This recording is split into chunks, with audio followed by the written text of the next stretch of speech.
Okay. All right. So we are currently on YouTube right now.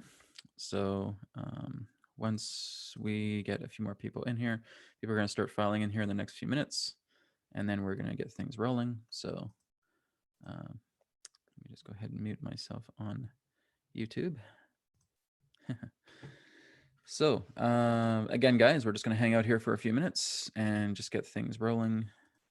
Here, let me just double check my camera. Okay, I got to fix my camera here. It looks a little bit odd.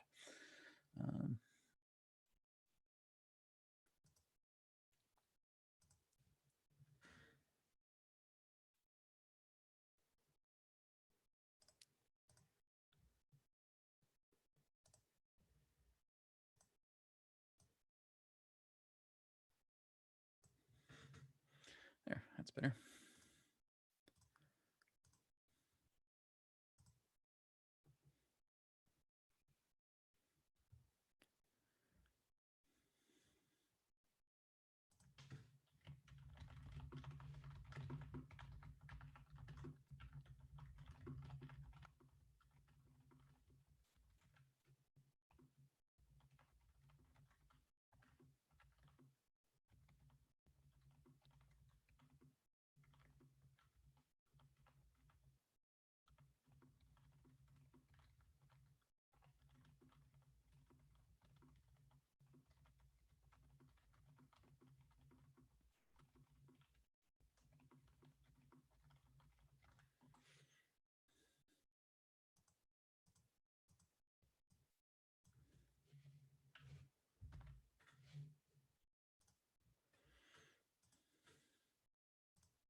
Okay, guys, everything is good. Everything is rolling really well with YouTube. So we're just going to sit tight here for a few minutes, and then we're going to be getting started right at 12 p.m. Pacific. Again, thank you everybody for being here, and I'll talk to you shortly.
Okay, so we're going to be starting in about 5 minutes, everyone. Starting in about 5 minutes. So in the meantime, you can just double check for those of you who do want to do audio questions with Adronis, just making sure that your microphones are working okay. Just make sure everything is set up okay on your end. I'm going to be going over the instructions once we go live. We'll be going live here in less than 5 minutes. Again, thank you very much for being here, everybody. So again, the webinar chat below here is available for you guys if you want to mingle with the community. And of course, there's the Q&A app as well too. So you'll be able to leave text-based questions for Adronis if you want to. If you do not want to do audio, that's up to you. So you can do it by audio chat or you can do it by text chat altogether. Okay. And hello to everybody watching on YouTube live right now. Again, we'll be getting started here in just a couple of minutes. So again, questions are only going to be happening through the Zoom webinar. Okay. So if you guys on YouTube are watching, there's still some space here as people are filing in. You just go to the YouTube chat. You'll see a couple of my posts, and one of my posts is a link of Zoom, and that will bring you into the webinar. Okay, so this is where all questions are happening. So I will not be taking any questions from YouTube. All questions will just be happening through Zoom webinar. Okay, so that's just a reminder for you, and then we'll be getting started here in about 3 or 4 minutes. Thank you.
All right, everybody, we're going to go ahead and get started with today's webinar.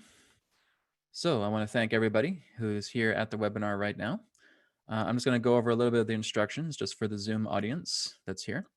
So there's about 60 attendees so far, which is great. Glad to see that. So we're going to have two options for people once we get into the Q&A with Adronis. The first line of business, so to speak, is that I'm going to be doing a guided meditation for everybody. Secondly, I'm going to be just kind of introducing Adronis to those who are new to him. And then Adronis is going to come through and he's going to be giving his presentation regarding the 2020 transition. So it'll be about a half hour or so. And then within approximately the last hour of the webinar today, Adronis will be available for Q&A. So Bianca is the co-host, and she will be moderating the questions. All right. So you guys have two options that you can do. Number one, if you do want to ask an audio question to Adronis, okay, so you're basically doing it through your microphone, you would want to press the raise hand button that's just next to your name on the webinar. Okay. Now, if everybody wants to go ahead and do that right now, you can click on the raise hand button. Okay. Very good. I think there's one phone call listener. I don't think, of course, you may have a raise hand button. So for the phone call listener, we'll figure something out if you do have a question.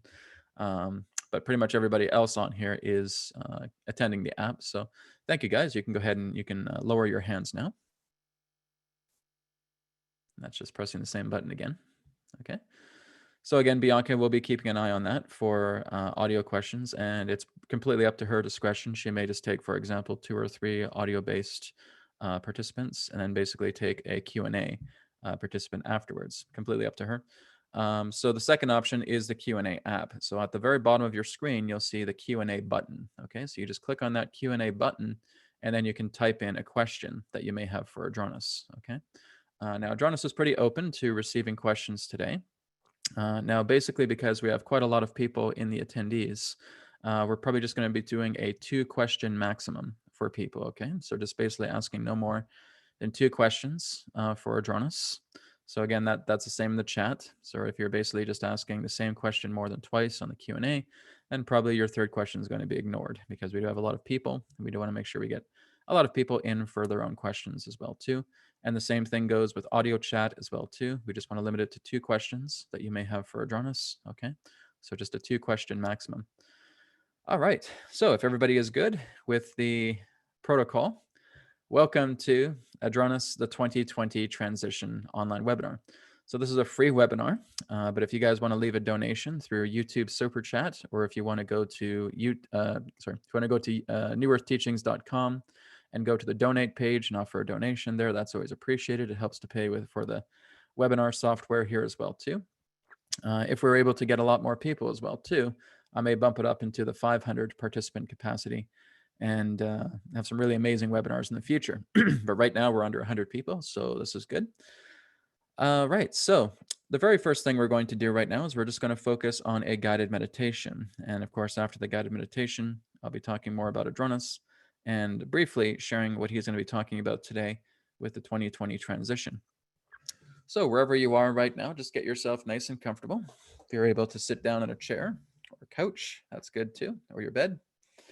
All right, and we're just going to start off just by placing our hands upon the center of our chest, and we're just going to start taking some deep breaths in and deep breaths out as we go into a grounding technique. Okay, so let's take a deep breath in, deep breath out,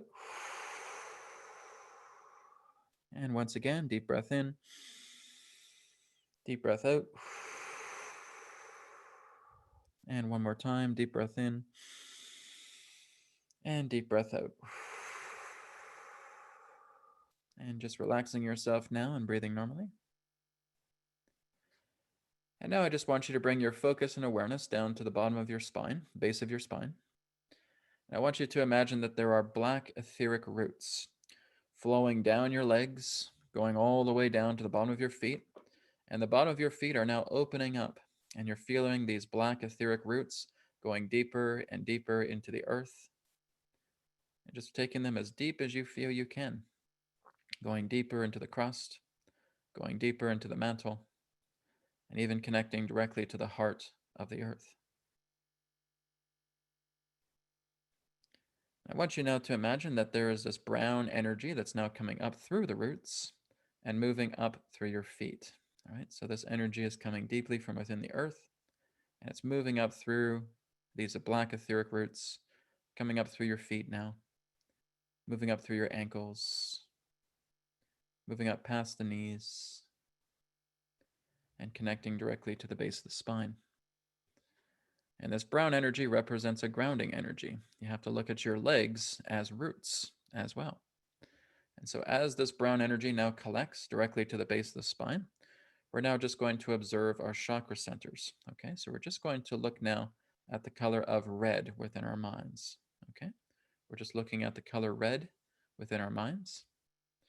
And now I just want you to take either your physical or your astral finger, and you're just spiraling the red.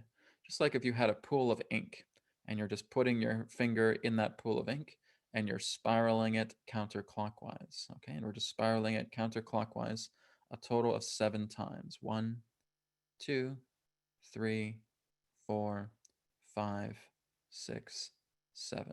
Okay, and now we're going to bring our focus and awareness now to the navel chakra, which is colored orange, okay, like an orange peel. And again, imagining like a pool of ink, and you're just putting your finger in it, and you're spiraling it counterclockwise. 1, 2, 3, 4, 5, 6, 7. Moving up now to the solar plexus chakra, colored yellow, like a lemon peel, and putting your finger into the pool of ink and spiraling it counterclockwise 7 times. 1, 2, 3, 4, 5, 6, 7.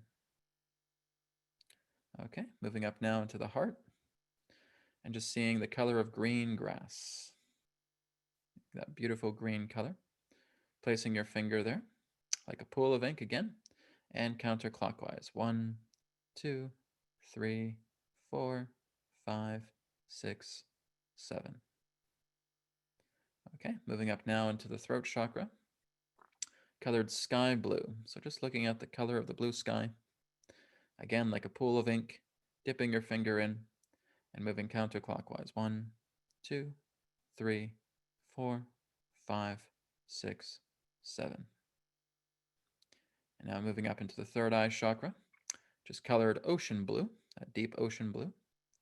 Again, like ink, just putting your finger there, counterclockwise 7 times. 1, 2, 3, 4, 5, 6, 7.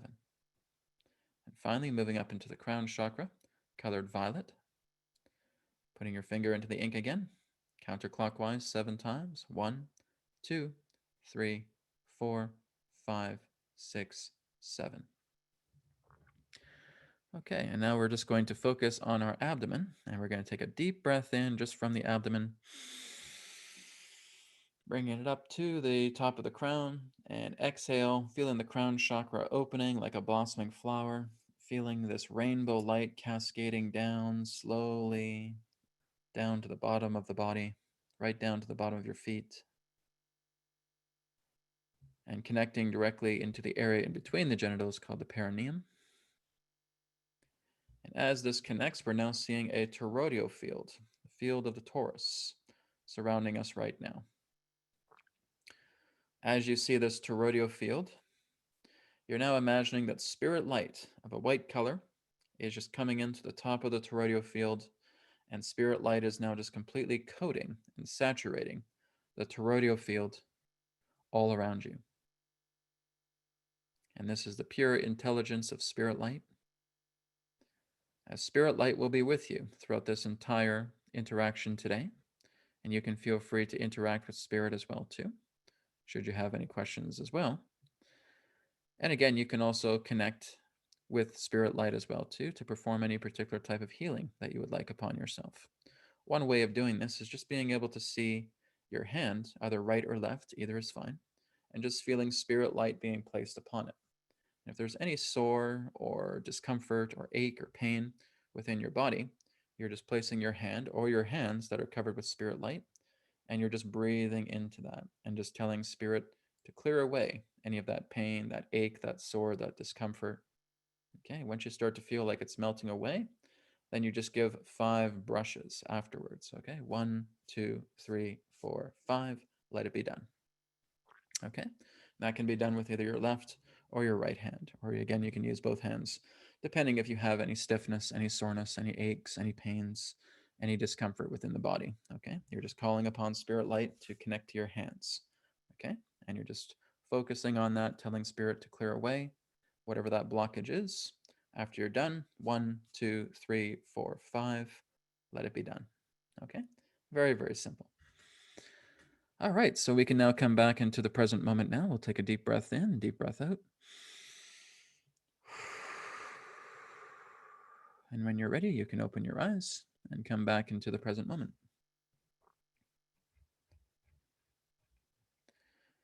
Okay. So again, Bianca is our co-host today. I'm very happy that she's here, and she'll be our co-host and moderator for today's event. So thank you, Bianca, for being here. Did you want to say hello to everybody, Bianca, on your microphone? Hello, everybody. Hello. Thank you for joining us today. Welcome, and thank you so much again. Hello. Everybody, thank you, Bianca, and thank you, everybody, for being here Mhm. today. And Bianca's just volunteering her time to be here because she's such a big Adronis fan, right? Uh, yes, absolutely.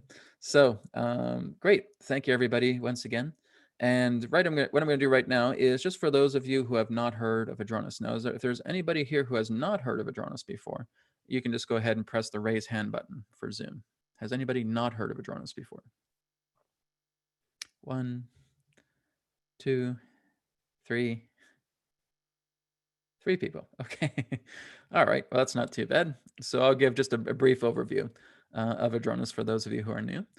So my website, guys, is newearthteachings.com. I also have a YouTube channel. As again, this is being broadcast on YouTube Live. Hello, YouTube audience. Right. And you can find my YouTube channel connected to newearthteachings.com. Now, basically, Adronis represents that of a seventh density consciousness. Okay. As a seventh density consciousness, he has, again, a wide variety of information. I kind of almost refer to him as like a galactic encyclopedia. He has a lot of information. And the way that I channel him is really no more different than as if you were to tune a radio station uh, or tune a radio dial to an appropriate radio station, right? So if I'm going over here to 100.7 Adronis FM, that's where he is. So here's 92.5 Brad Johnson FM, right? And I'm moving over and I'm connecting to that exact station. And then I'm receiving his transmission. Okay, so it is a conscious channeling state. I do kind of go into a bit of a semi trance state when I'm connecting with him. But I have been channeling him since December of 2008. And I was doing it firstly through channeled writing. And then it grew from there and started to get into vocalized channeling. So to me, there isn't too much of a difference between one who is doing channeled writing or basically doing vocal transmission through channeling.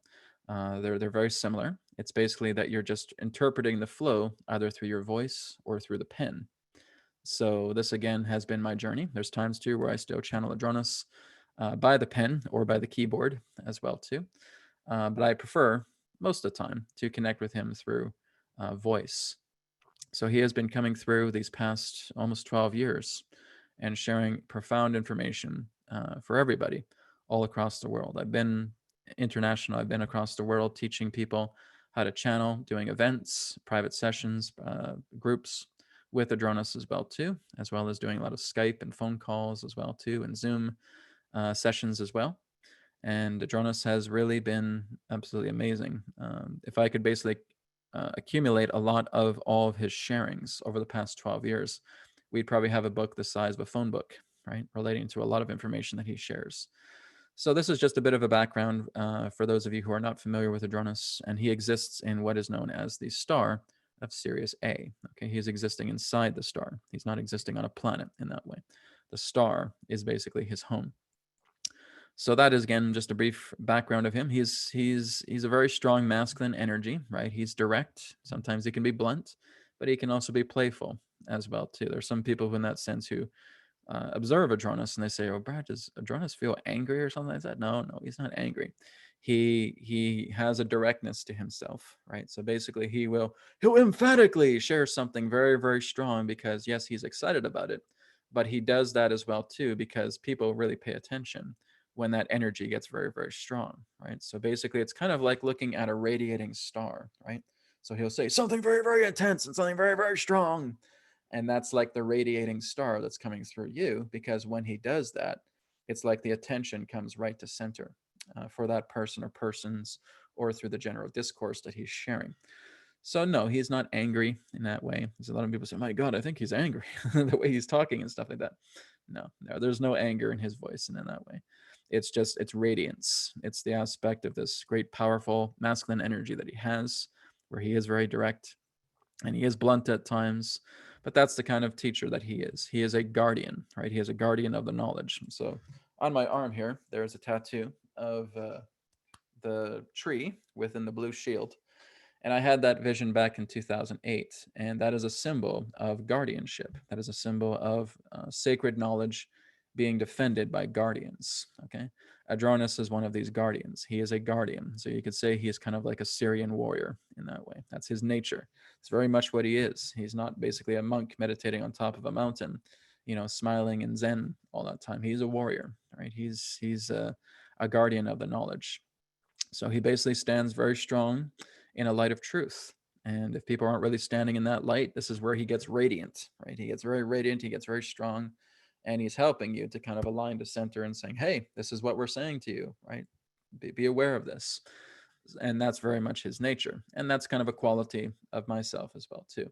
I kind of teach in a bit of a direct manner as well, too. But I have smiles on my face. It's okay. I'm a happy guy. But that's just kind of the nature about how him and I teach all together and share in transmissions. So that again is just a brief background with Adronis. You guys can, again, for those of you who are new, just go to newearthteachings.com and you can find the YouTube link there to my YouTube channel. And you can look up a great deal of Adronis videos that are contained on the YouTube channel. And you can get to know him. There's all kinds of great content there. And I'm adding more content here in the next week or so. I was originally going to be going down to California next week, but because of the quarantine situation of coming back, basically what was happening is that if I was going down to the United States and have a great time there, when I come back, basically they lock you up for 2 weeks in isolated quarantine. So that's not really too fun. So basically, I had to feel a little disappointed, but I said, okay, well, I just have to kind of let this storm pass, right? Passing the storm, letting it go by. And then when there's blue sky again and the lights turn green, I'll be down there again. So it won't be too long, I don't feel. So, again, briefly, just about today's webinar, about what Adronis is going to be talking about. We see that the title is the 2020 transition. And of course, we have a slash between the 2020, right? So that's also talking about a state of clarity as well. So Adronis has actually been very excited about this time, about what has been happening upon the earth right now with this transitional aspect, with this quarantine, with this lockdown, whatever you want to call it. There's many different names for it. Uh, Nature is very excited. The earth is very excited. Many of the beings behind the scenes, the cosmic administration, as I refer to them, is very excited about this time. They're not in any way sad or disappointed or afraid about what is happening. They're in celebration. They're popping the corks of champagne bottles right now with this whole situation unfolding, because this is leading to a great transformation. This is leading to a brand new earth that is unfolding as well too. So it's it's a very, very celebratory time for much of, you could say, the non-human consciousness. Even the animals are a lot more happier right now as well too. The only ones that are really miserable during this time right now are the human beings, right? So, oh, we get locked down, and then places are opening up very slowly, and there's certain places we can't go, or grumble, grumble, grumble, what's going on? And I was grumbling last night because of the quarantine situation. So I admit I'm part of the grumblies as well too. But according to the non-human perspective, there's a lot of celebration going on. And so Adronis is going to shed some light today about the 2020 transition, about this shift in consciousness that is happening, and about where this is going to take us in the years ahead. And some people again are asking about COVID-19 as well too. I don't really want to focus on that too much today, right? Because I have talked about that in the past, and I want to kind of focus on different things, kind of looking at a different outlook in regards to what's happening with this transitional stage. We're not looking too much and saying if this is some sort of conspiracy or is COVID-19 this, that, or the other thing. I've talked about it in my channel, right, on my YouTube. You guys can just look those up. So basically, we won't really be taking any COVID-based questions. Okay, just saying, oh, what is COVID-19 supposed to be this and COVID-19 supposed to be that? Like, that's not really the point of this. We're looking beyond that. We're looking and seeing exactly what this entire transitional period is about, because it's very exciting. And so Adronis is the person that's going to come through and share a lot of that illuminating information. So without further ado, I'm going to go ahead and bring Adronis in. So again, for those of you who are new, who don't know how I channel, like I said, it is like a radio transmission, right? Tuning the radio dial to go to a radio station. And what you'll see me doing is what's known as orbiting. Okay, so I'm basically just doing a type of rotation here. Don't worry, there's nothing wrong with me. That's just a natural reaction that I've trained myself to get into, kind of involuntary. It's kind of like a cross between voluntary and involuntary. I start the spinning, I start the orbiting, but then it kind of just becomes itself as I start to channel Adronis. Now that happens because that is me going into a vortex in that way and basically getting a very pure transmission from Adronis. Now, again, it's kind of like how those of you who are Abraham Hicks fans, right, or supporters, I don't want to say fans, but mostly supporters in that way. This is why I say Bianca is a Adronis supporter, not a fan. My apologies, Bianca. um, but basically, being a supporter of Abraham Hicks, we talk about getting into the vortex, right? Well, that's exactly what I'm doing. When I'm going into that type of orbiting situation, right? When I'm going into that orbiting state, I'm basically opening up a vortex. So I'm moving in a counterclockwise direction.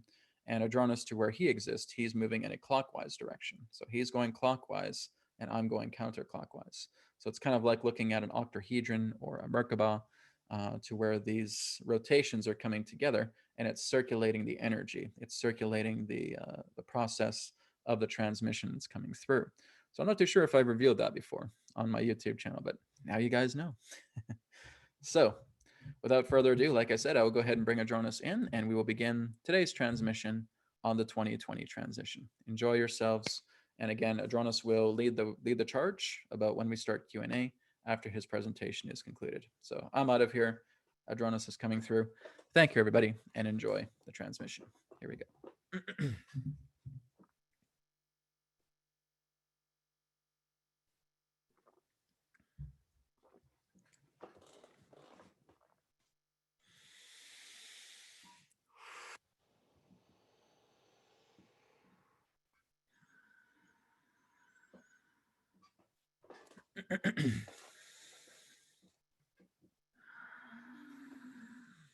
Terra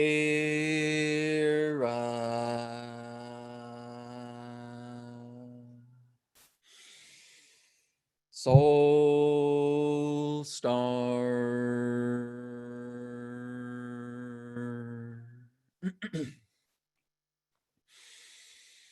CDS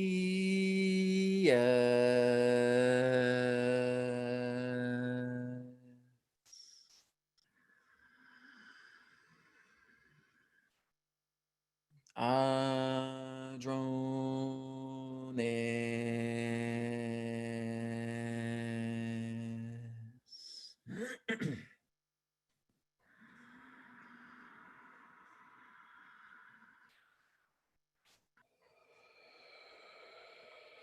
We are here.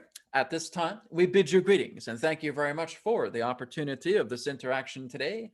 I am Adronis of Sirius, sending love, appreciation, and gratitude to all who are tuning in to this transmission being brought forward through your internet collective consciousness. What we would like all of you to do at this time is simply allow yourselves to get relaxed, to get comfortable, and tune in to the vibrations of Sirius so that you may synchronize, harmonize, and align to all the information that we have to share. Also, understand that all the information that we shall provide today is simply that of our perspective, our point of view. For all knowledge, all information, all creation itself resides within your very hearts, beings, and souls. We will now begin this discourse, as it is termed as the 2020 transition, of course, with a slash in the middle between the 2020. As Brad has shared relating to this time, it is an exciting time. It is a very, very powerful time. Many of you have talked about the idea of transitioning yourself into higher ground, transitioning yourself into a higher state of dimension. You're on that path right now. You're walking that path right now. Now, what are you saying, Adronis? Is this moving us deeply into fourth density itself? Not into fourth density, but you're moving up into the higher levels of yourselves to therefore get to that particular point. The harvest, as we have talked about, is 2037, 2038. But where you're going right now is indeed the end of a particular subcycle. So as this subcycle reaches a state of conclusion, we have termed that as you move closer into the end of 2020 and the beginning of 2021, that this is a path of no return. What that means is that you will start to see exactly who is truly the type of person that they have shown themselves to be. They are exposing themselves, and you are exposing yourself. Basically, who have gone into such extremes throughout this year alone that it is no longer a doubt that you understand exactly where you are. Because before this time, some of you were very much into that mentality of, I'm doing my daily work, I'm doing my inner work, everything's great, everything's flowing together very, very nicely. And then a situation like this hits, and now your entire reality gets shaken up like an earthquake. And now you are again looking much more deeper into yourself and saying, my goodness, I got hit with this heavy transition. I got hit with this lockdown, with this quarantine situation. And I see myself that I'm behaving in different ways I didn't think I was behaving before. I was getting angry. I was getting apprehensive. I was getting sad. I was getting worried. I was getting tense. I was getting depressed. I was getting apathetic. And now I'm seeing this with a lot of other people around me as well, too, who we all thought maybe there's some strong foundation here. Maybe we're very strong pillars holding up a very strong foundation. But when something like this hits, and this was a hit, this is not something that is just very, very gentle and getting a little bit more intense and a little bit more intense. No, it was a straight on hit. And it hits you about the idea of this quarantine, about this idea of the transition. You're now realizing that you're utilizing much more of your own inner power and inner will to reinforce the pillar that you are. Or maybe you may see others around you slipping, and those pillars now start to crack. They now start to implode. They now start to break apart. And during this time, you will see many of those people, those once strong pillars, starting to crack, starting to say, oh my goodness, I don't think I was ready for this. Oh my goodness, I don't think I had what it takes to actually continue through this transition. It's driving me insane. It's driving me mad. It's driving me crazy. And you see those pillars starting to dissolve, to crack down in that way. Well, this is where you are needed the most.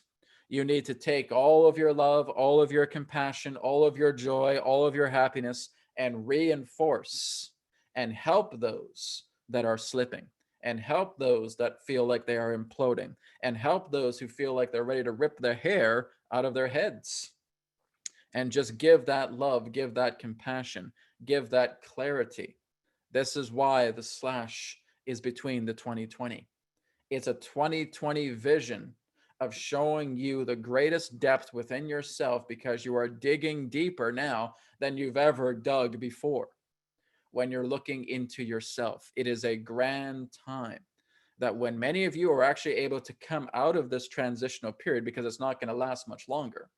But when you come out of this transitional period, and those of you who are doing a lot of this deep inner work come out of it, you say, oh my goodness, I really dug deep here. I realized I was slipping, I was falling, I was just going completely mad in many different ways. I saw many people slipping as well too. This is helping me to become a better person. This is helping me to assist others in ways I didn't think I could assist before. What this is doing is this is pulling the majesty out of yourself. This is pulling that great, majestic quality of love and compassion that you didn't even think was that powerful. But you're now going to scrape away all of that debris, and you see this shining gem within yourself. This, again, is what it's doing for you to have that 2020 clarity. It is a year of clarity. It is a year of exposure. It is where you are going to see people truly revealing who they are. Because again, they go out into public and they put on a show. But now that a situation like this happens, they now show their true colors. So maybe they are, in that sense, manipulating. Maybe in that sense, they are greedy. Whatever else the quality is, nonetheless, they reveal it, they expose it. And this has been happening constantly throughout your entire year of 2020, right from the get go. Do many of you remember the video that Brad had did with us relating to the levels of contact, where we were telling you that around the time of late January, February, and coming into a little bit of early March, you have a window of opportunity here. And that we were teaching you a simple technique to work together with the seven chakras to help uplift yourself into a higher plane, to help move yourself up into a different contingent of reality. Do you know why we did that? Because it was a little exercise, a calm before the storm. We knew exactly that this was going to hit you, but we didn't say anything. We wanted to give you this idea of going into the levels of contact and working together with your chakra centers, listening to messages, helping to uplift yourself before you got hit with this storm. This is why we say that come around the time of early March, that window is going to start shrinking down. And as you continue into March into April, that window won't be available. This was the reason: the quarantine, the transition, the lockdown, COVID-19.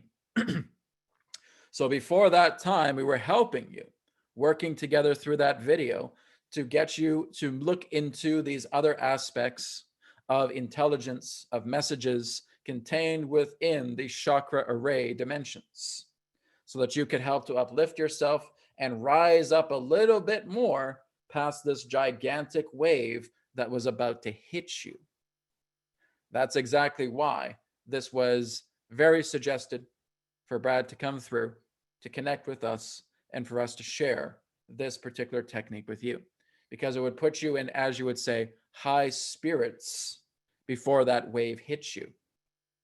And so now that that wave has hit, and now you're going through this particular storm, well, Adronis, what do you mean that this is actually becoming an Earth 2.0?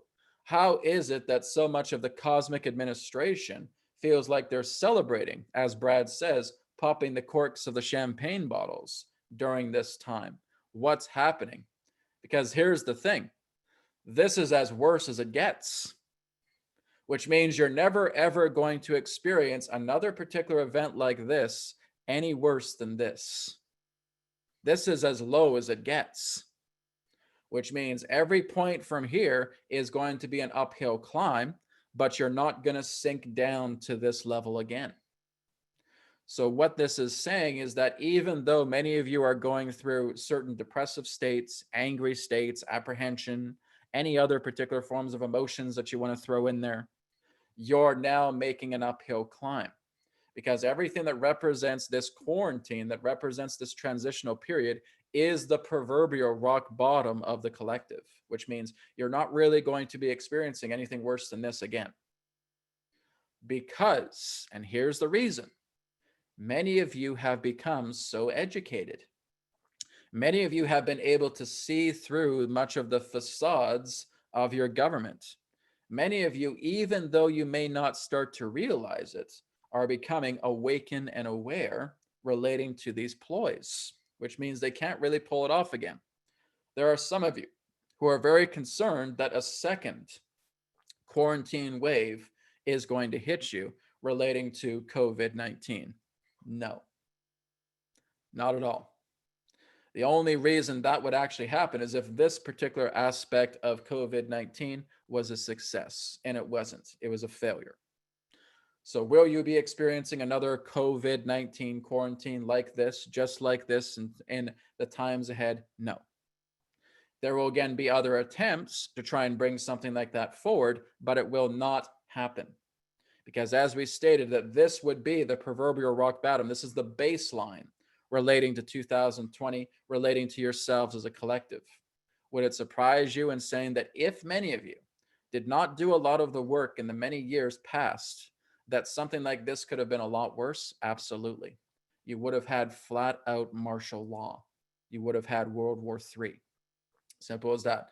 Very, very clear, great clarity pertaining to a third world war.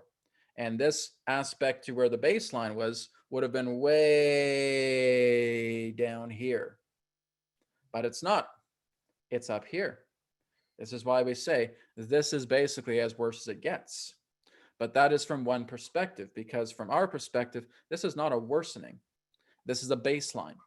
This is a baseline that is concluding an old cycle that has been culminated over many years of you awakening yourselves, of you tallying up a great deal of your sharings, of your love, of your compassion, of your working together as a civilization that has led into something that, as we would call it, a very positive timeline.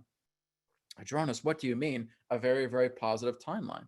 Because all those particular groups, all of those particular forms of oligarchs, those group members in that sense, the worst thing they can do right now is create a transition like this, is create a quarantine like this, because everything else is pretty much taken away from them.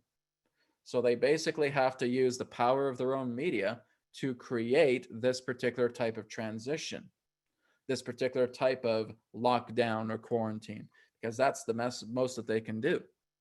And so, through this particular point, yes, many of you have been inside your homes, many have been locked down in that particular way, but it has basically just been because of this particular quarantine. It hasn't been through the aspect of a martial law in that way.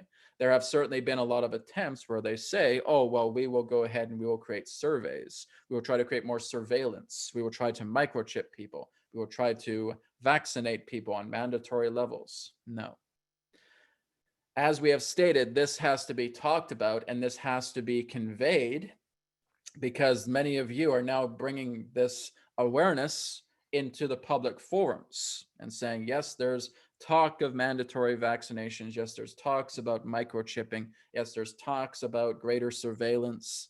Very good. We're very happy that there's a lot of talk about this because now it's so crystal clear about saying no. You're pressing that no button. Nope, not going to happen. No, no, no, no, no, no, no, no, no, no, no, no, no, no, no. And what happens? The plan gets foiled because there is no collective energy on a majority scale that will allow that to see the light of day. Will it be talked about? Absolutely. Will it attempt to be presented? Absolutely. Will it see the light of day? No. Will there be vaccines? Of course there will. Will they be mandatory? Not at all. Because many people rely upon that idea of being vaccinated and they think that that's the way of them being safe from those viruses. And so those that are very passionate about that in their reality will experience that in some shape, way, or form. But will it be mandatory to where they're basically breaking into houses and basically trying to force people down to the ground to vaccinate them? Not at all. You're not on that vibratory level of an Earth. And this is why we call it an Earth 2.0. You're not in that reality anymore, many of you.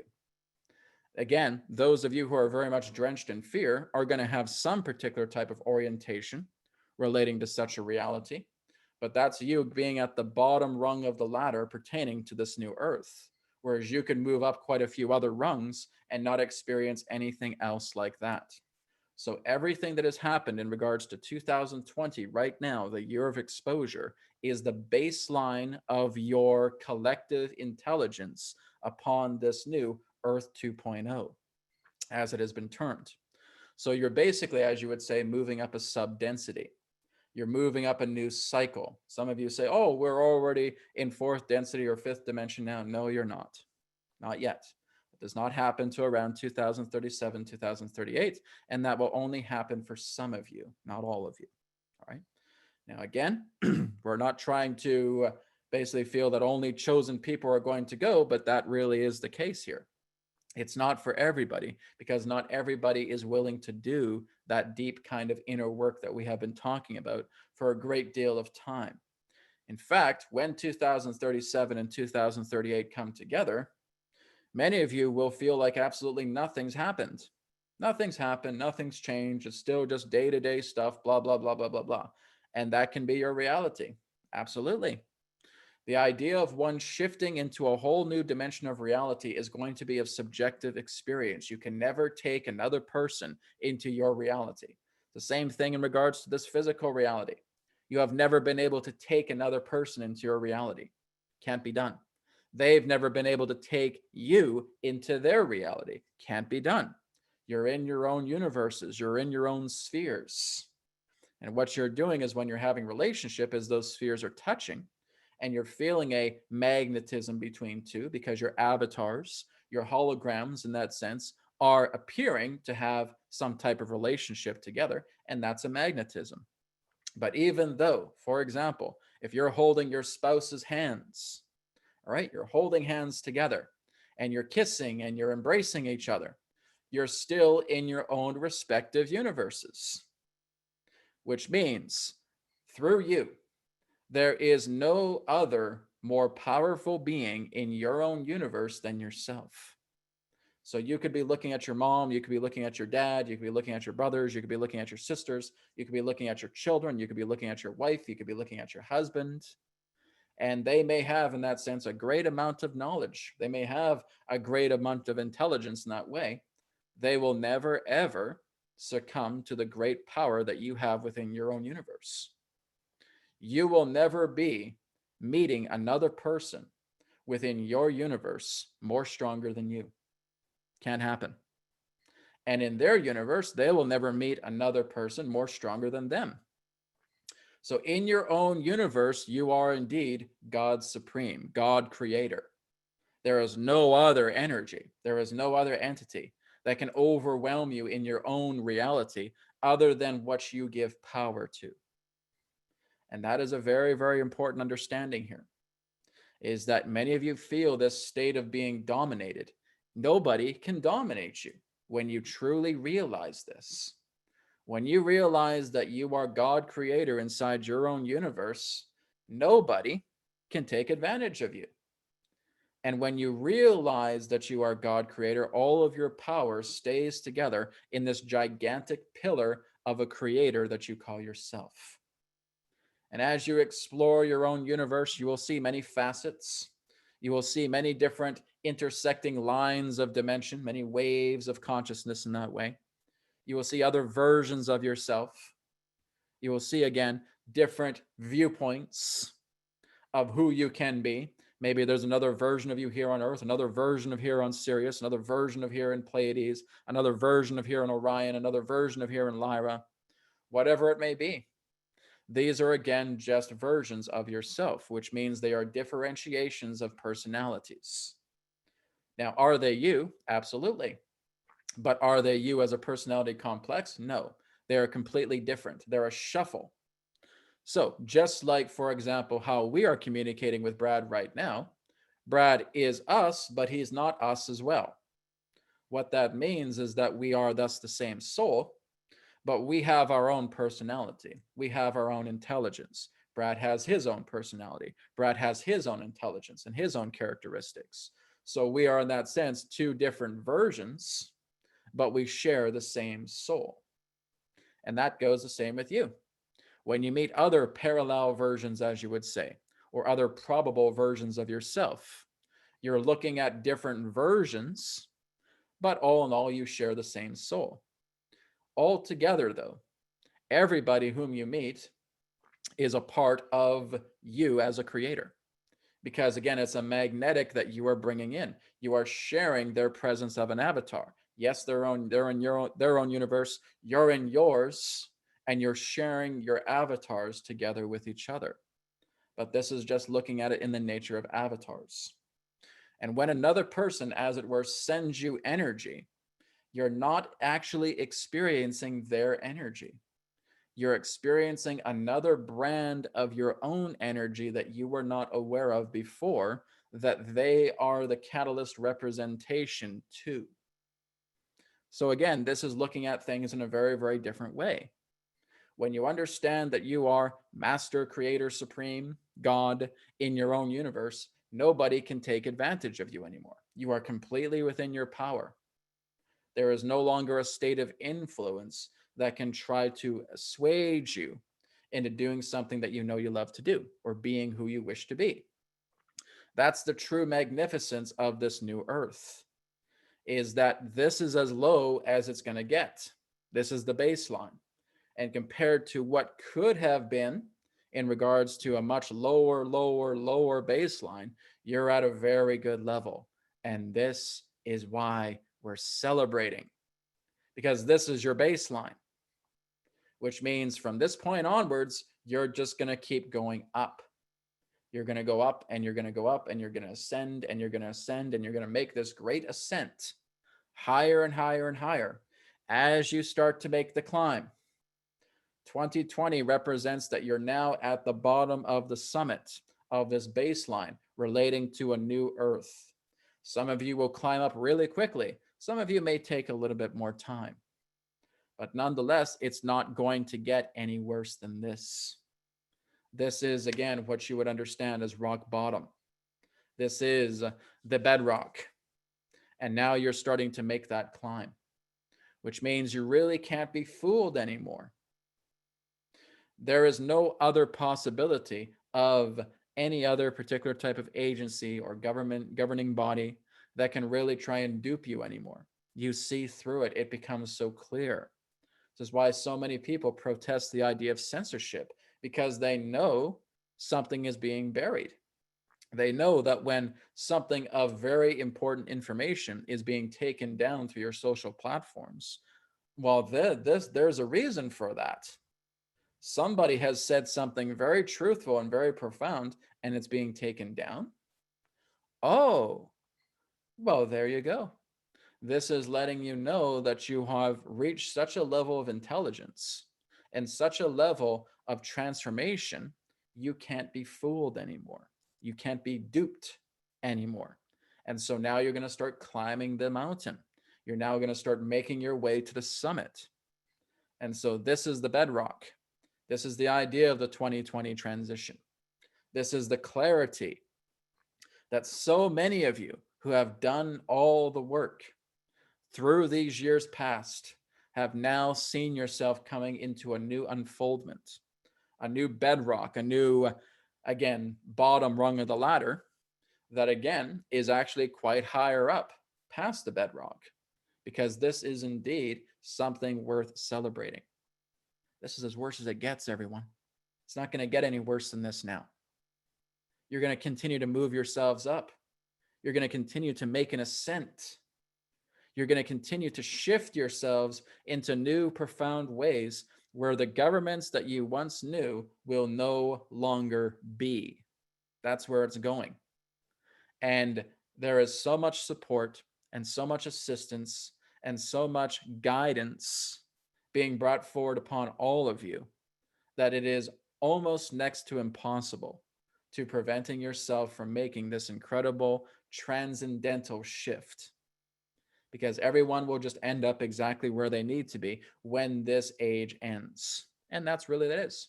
Those of you will be exactly where you need to be. Happiness exists in many different forms. Love exists in many different forms. It does not always have to be the idea of one traditional avenue and saying, I have to get into here, I have to get into here. You can't force yourselves to love. You can't force yourselves to be compassionate. You want to look at your shadows. You want to look at everything that represents conflict and learn from it and move past it and evolve from it on a very natural course. You cannot force a seed to sprout. You cannot force a flower to blossom. It needs to happen in its own genuine way. And that is the exact same thing with all of you. Many of you are ambitious and you want this flower to blossom. You want to see this greatness, this beautifulness unfold. Take care of other matters first. And as you do, this flower will blossom. And this is what we're talking about with the collective consciousness. Many of you want to feel like you have to do all the work around here. You have to carry all the weight upon your shoulders relating to planet Earth. And you have to carry these responsibilities and saying, listen, I'm going to fix all this by myself. Do you hear me? Can't be done. Can't be done. Because even what you would consider to be your greatest leaders have always had the assistance of others to make them the great leaders that they were. They did not do this by themselves. It required interaction. It required co-creation. Even Jesus, coming upon this planet, got help from everybody else whom he touched. Those who believed in him picked him up and made him into this great leader, into this great teacher. The people around him made that happen. He did not do it by himself. The same story with the Buddha. The same story with Krishna, the same story with any other spiritual leader. They require the collective, cannot just do things by themselves. Otherwise, they're just sitting in a small pit inside a forest and nobody even knows that they exist. So, again, it's the same thing with you. Many of you feel, I got all this knowledge, I got all this ambition, I got all this drive, I got all this fire. I got to put it to work. Yes, by working together with others, by not feeling that you need to be a one man army or a one man leader here. When you look at all of your great people that you feel you have a lot of appreciation for, people helped to carry them.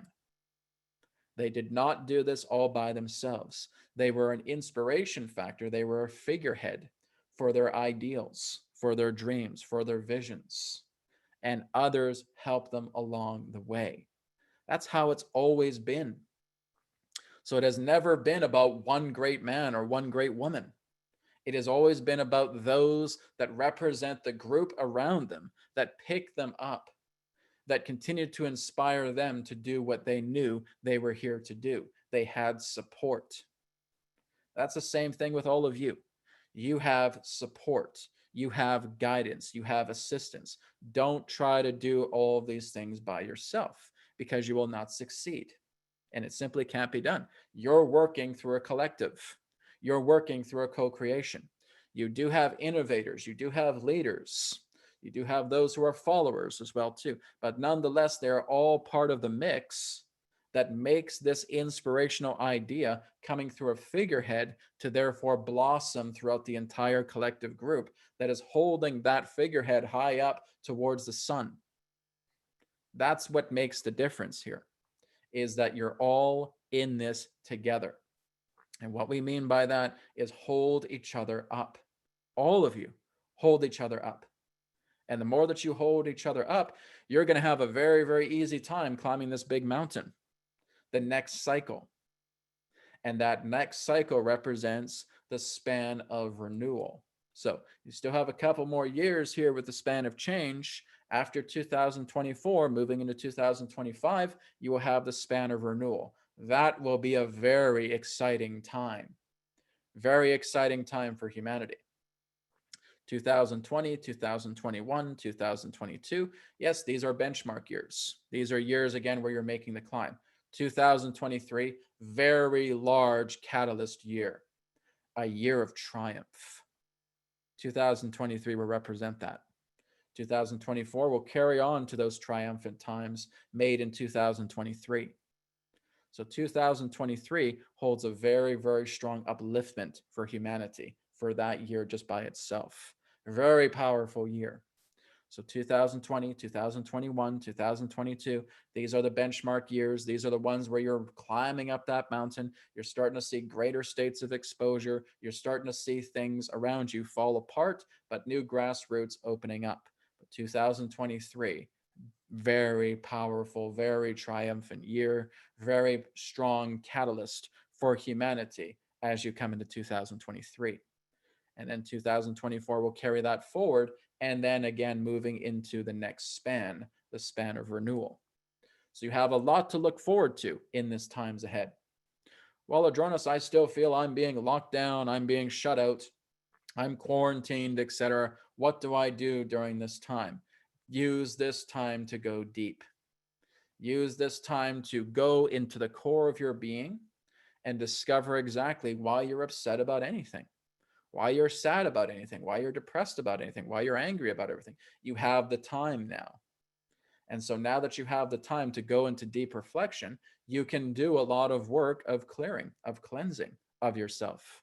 And you see a very, very different work because this is you polishing yourself, moving yourself up into higher horizons, and now seeing yourself become something you never thought you'd imagine. Like we stated, when you hit the bedrock, when you hit rock bottom, you're only going to go up from here. So this is where time now to go up from here. Not everybody is going to do that, and we understand that. But many of you who are listening to us, we feel you can. You can move up higher. You can make that ascent. You can make that climb. Because when you realize all the support, all of the assistance, all of the guidance that's around you, both seen and unseen, and you harness that, you'll make that way up that mountain very, very easily. This is the nature of the year of exposure, helping you to move into a point of no return. That when you go through that point of no return, you're going to ride out a very large momentum. You're going to board a train. And as you board that train, this is the momentum of your energy that you're going to carry forward. Those in that sense who are very much contained in depression or defeat or despair, they're going to ride out a lot of that momentum because this is a charging year. This is a year of charge. There's a lot of energy behind this year. And that energy is like a rocket boost. So it's like you're stepping into a train and there's this rocket engine directly behind you, and you're shooting off based on everything that you are accumulating out of yourself pertaining to the events that are taking place this year.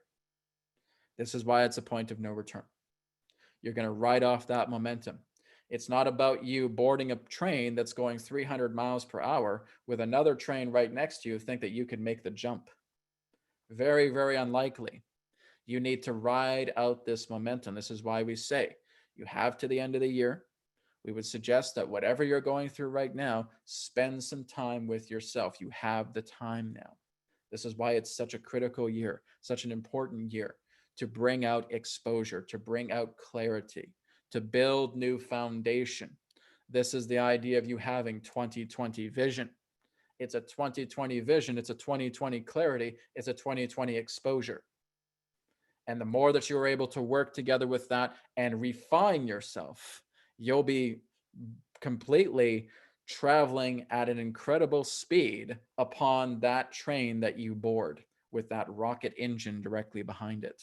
So make it a rocket engine train that you are happy to board, not depressed to board, not in despair to board, not angry to board, not sad to board, not afraid to board, but happiness, but love, but joy, but compassion.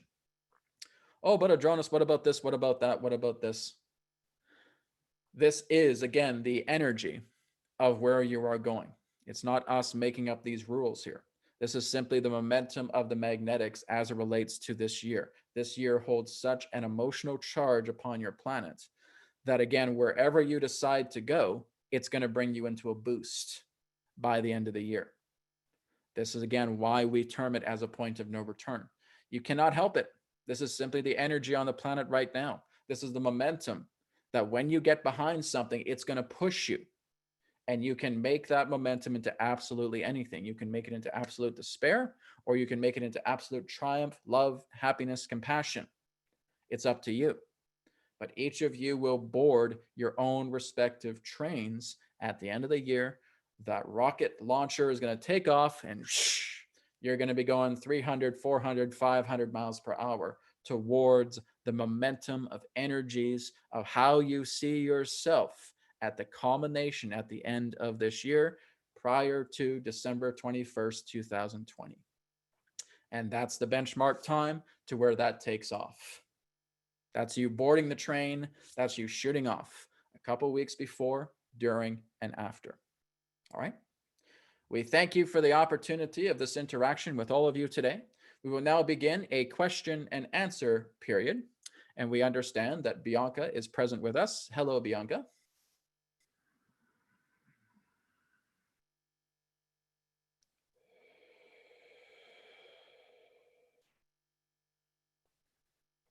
Bianca, are you with us? Yes, sorry. I Hello. had some, hello there. I had some difficulties right now. I got closed out, but I'm back. All right. We thank you very Um, much for returning.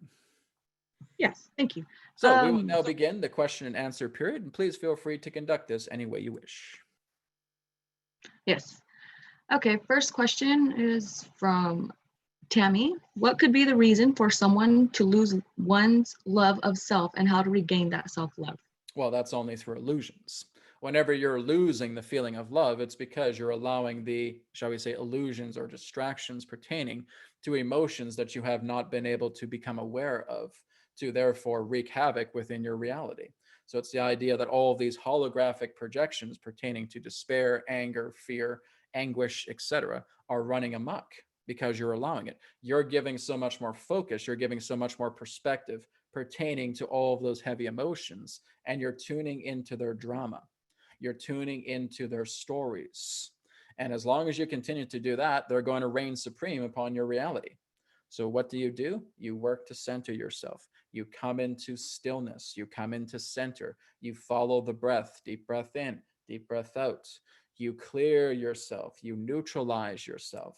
And now you look at those emotional states for what they are, emotional states that you have been feeding, your own aspects of woes that you have given so much power to. It's like we stated that when you're in the center of your own universe and you completely culminate your own energy, your own power, nobody can take advantage of you because it's not about anybody else.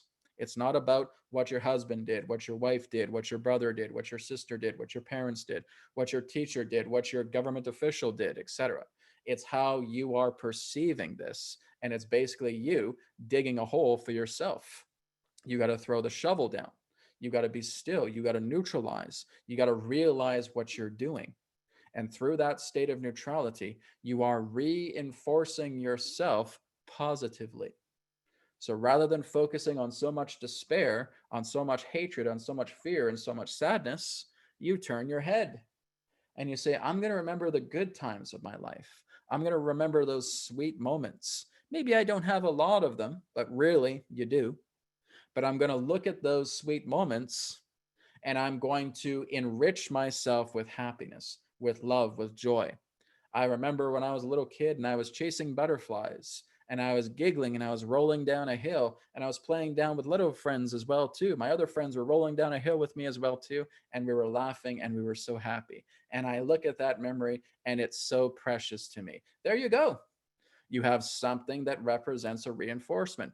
Build from that, expand it, focus on it, concentrate on it, make it bigger and bigger and bigger and bigger. Oh, well, while I do that, here's another memory. And this memory was so fun. And this memory was so enjoyable. Add it to the cluster. Oh, then there is this memory as well, too. Add it to the cluster. And then there is this one. Add it to the cluster. Cluster adding, cluster adding, cluster adding, cluster adding, cluster adding, cluster adding. And now you're expanding all of this. This is getting much more beautiful and much more wonderful and much more amazing with all the positive memories that you are able to feel through yourself. And now you're so happy, you're so elated, you're so joyful that when you look back at these things, it's, oh, yeah, that's nothing. I can clear that out, no problem now, because I'm completely shrouded in my cluster of happiness. I'm putting so much emphasis on expanding these happy energies, whether they be memories, whether they be dreams, whether they be visions, whether they be people in my life who I appreciate. It doesn't matter. As long as it's bringing me a smile on my face, as long as it's making me feel good. So now you cluster that. It becomes a gigantic clustering ball. And you make it bigger and you make it bigger and you make it bigger. And before you know it, you're sitting on top of bliss. You're so happy. And now you can look at all of those despairing things and clear them out so easy, because when you're on that level of happiness, it is so very simple to forgive because you're so happy. You're so joyful. Yeah, I don't care about that. That's just a little thing that happened. I ran amok. I'm just going to put all this big amount of love into this situation and watch it shrink. And all of that energy that was clustered up there, it's now coming into this new cluster and it's been refined, which means I've taken all of those younger versions of myself and I've embraced them with the most beautiful hug, telling them that I love them, that they mean everything to me, and to come home with me. All of those problems are now resolved. You are getting yourself high on the greatest states of love that you can imagine. And when you're there, does not matter the issue, you're able to resolve it because you're so high on love. You're so happy, you're so joyful. And that is what's going to remedy all other feelings pertaining to despair, anger, fear, sadness, etc. All of that will clear. Your traumas will clear away because you're taking this incredible amount of love energy and reinforcing it deeply into the bowels of those traumas. All right? We thank you. Okay. Um, Maria Antonio, you may speak.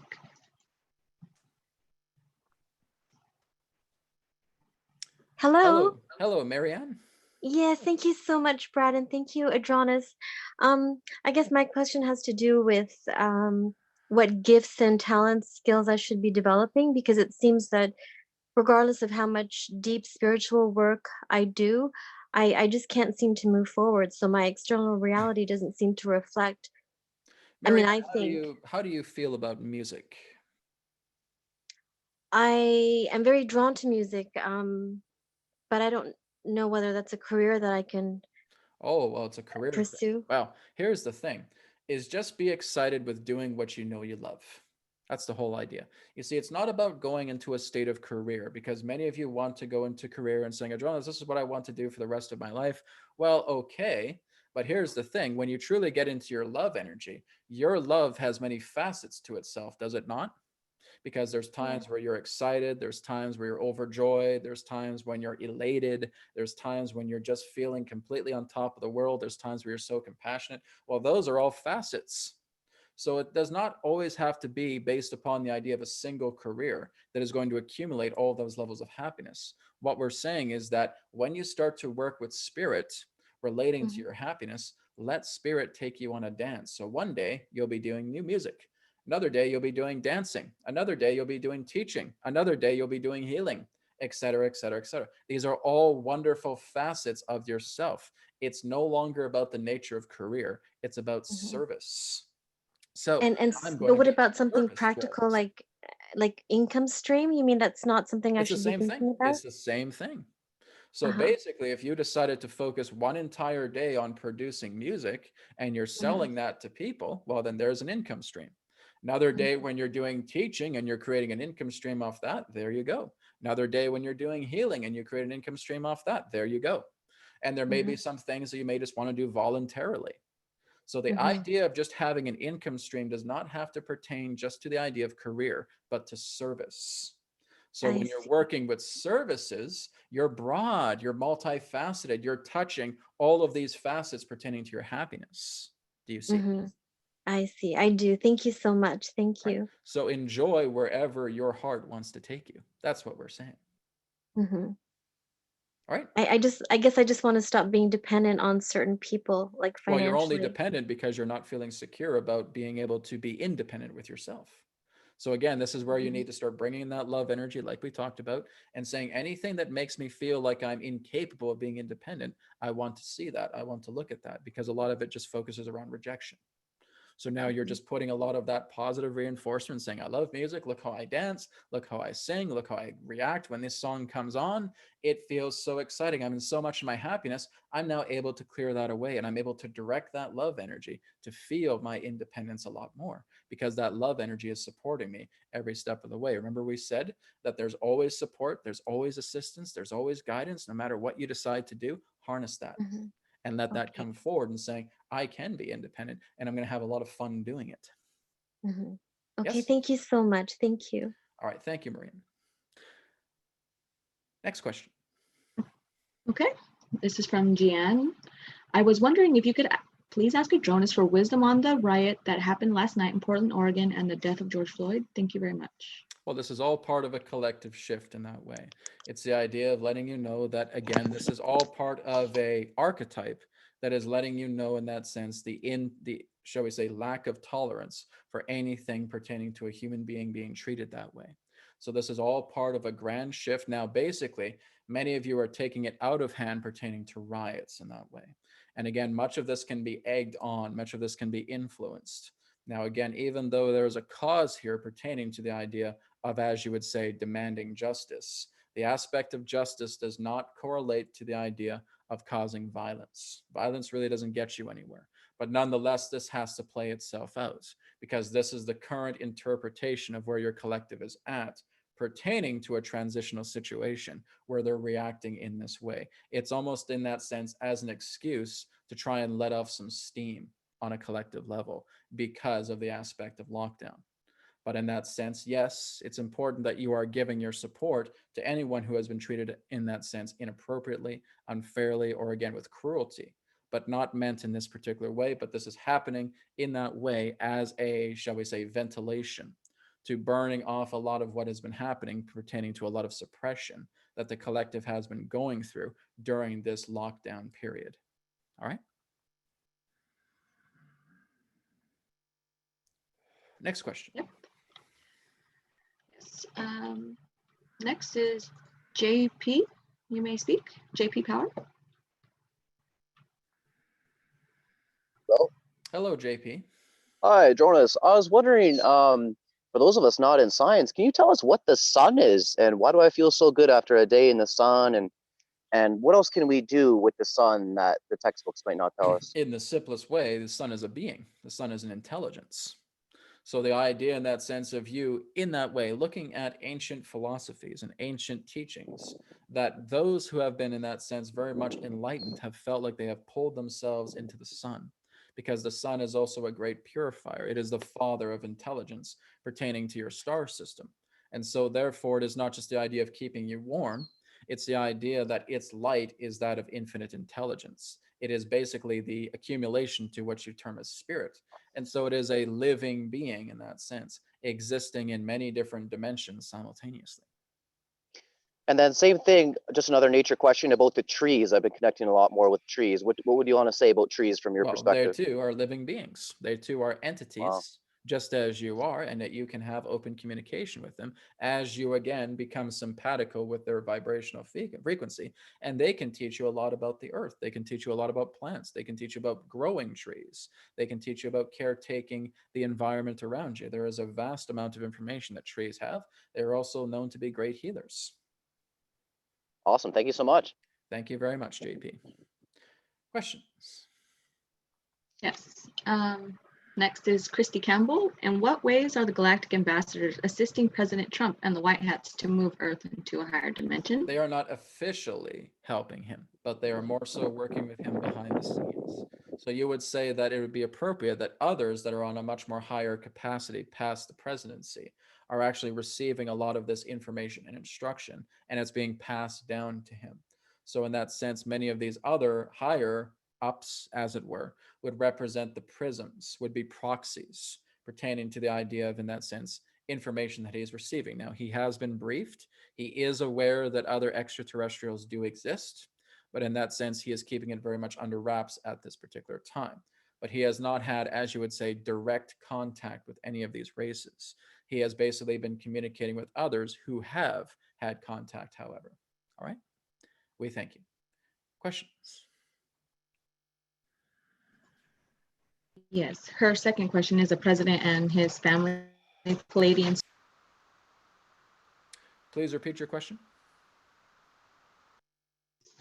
Are the president and his family Palladian souls? We're not looking too much in the idea of them being Palladian souls. We're looking into the idea that Trump himself is human. So we're not looking too much in the idea of other different multifacets. As we have stated with all of you, is that many of you are all different facets looking into all different star systems, all different realities, all different dimensions. That's not important. Right now, Donald Trump is a human being. He is a soul. So yes, he has many connections, just as you have connections as well too. It does not matter. He has come at this particular time because he fits the bill in regards to the collective of your United States of representing a very important shift that is transpiring. So right now it's important to focus on his human connections rather than the idea of extraterrestrial. All right? But basically, to answer your question, no, he is not connected with the Pleiadian energy in the way that many of you think. All right. Thank you. Next is, sorry if I say your name wrong, Kaitis Yosef. You can talk. Hey, Adronis. Yosef, is it? Yes. Hello. Hello. Hey. Hey, Adronis. Hey, Brad. Right. Can you hear me? Could we get your name, please? My name is Adronis Joseph. All right. Thank you. It means holy in Amharic. So I'm from Ethiopia, and I wanted to ask a question. pertaining, there are a lot of changes that are happening right now in our country, Yes. corona related and both non-corona related, like political and And economic, and a political lot of related stuff is too, going yes. on, and it's and we're going through a lot of changes, and I wanted to know what kind of changes are we actually going through in reality, and where that change is going to be taking us, following up the time to around 2024 and leading up to the years of 2030 and 2037. Well, every country is going to Well, thank you experience very this. much. Every country is going to experience this very differently. So again, through Ethiopia, in that sense, there is very much a type of hierarchy that is basically looking to be crumbling down in that way. But again, around that time of approximation, there's going to be a much more upliftment because again, more people will have, in that sense, more say. Basically, you would say that anything that pertains to a certain level of tyranny, country to country, is in the process of being taken down right now because in that sense the people are awakening. It's not just the people in Canada or the United States or England or anything of that nature. It's people in many different countries that realize that in that sense everything that they have been going through pertaining to their political leadership has been a dismal failure. And so what is happening right now is there's going to be a lot of movements, as you'd say. There's going to be a lot of groupings coming together and basically the dismantling of many of these particular forms of political agendas. Sometimes this can be done through politics, or in that sense, protests or even riots at times. But nonetheless, it's the aspect of apprehension. We always recommend nonviolent resistance. But nonetheless, this is what's going to happen. So again, it's just a greater state of exposure to where leaders are revealing themselves and their agendas a lot more in public because that's the energy of what's happening. It's the year of exposure. And many people are going to realize many of these wrongdoings, as you would say, and stand up against it. This is going to happen on a much more larger level, including your Ethiopian country. All right. We thank you for your question. Questions? Yes, next is Val. You may Val. speak. Yes.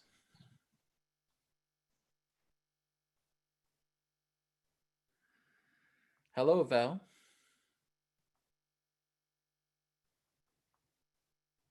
All right, let's move on to another question, please.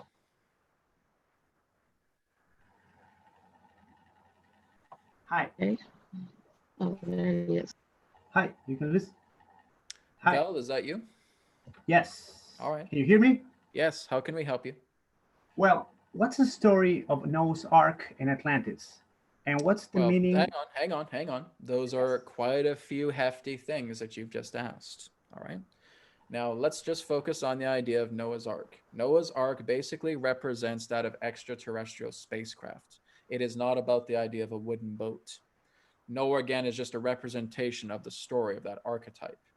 But throughout the courses of human history, there have been times where there have been ark vessels that have come down to the earth and basically creating what you would know as biological backups. These ark craft would actually be much more spherical in nature. And at appropriate times, before there was, in that sense, a catastrophe about to happen upon the planet, these particular forms of biological backups created by these spheres, where they would go out and collect many of these particular forms of life forms, a multitude of different species through a multitude of different spheres, would create these backups. The disaster would therefore take place, and therefore administration on a cosmic level would work together with Earth to reset the aspect of the space and time cycle, to therefore again allow a new beginning to commence. Those backups would therefore come back upon the Earth and be deposited upon the Earth to whence they were previously taken. So this is all part of that sense of a re-engineering process or a restabilization process prior to the time of great disasters.